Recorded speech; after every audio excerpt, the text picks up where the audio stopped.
hello mga kanisyon. Yan yung ulam namin ng mga alaga ko mamaya. So yan, giniling na may itlog. And then, pritong kangkong. O, diba? Let's start cooking. Yan yung mga ingredients. Siyempre, minced pork, tapos mixed vegetable, bawang sibuyas, at saka yung mga pang-marinate ko. Yan, 1, 2, 3. Alam nyo na yan. Diba? Magkakasamang mga yan once na nag-marinate ka. Yung mga cook alam na nila yung 1, 2, 3. O, 'di ba? So, yun na nga, nagsalang na ako ng kawali, lagyan ng konting oil, i-fry muna yung mixed vegetable, and then halo-halo, halo-halo. So, ganyan lang po.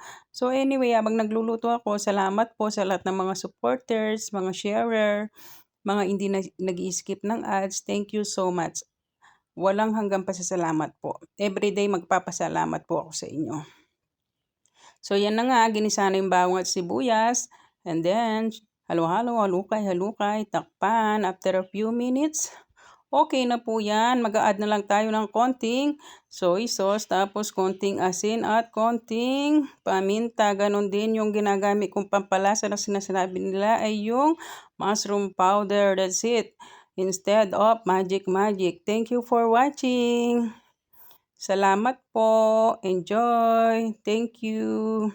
I love you all. Continue support lang po. Mahal na mahal ko kayo. Thank you so much. Ayan, fry kangkong. Thank you.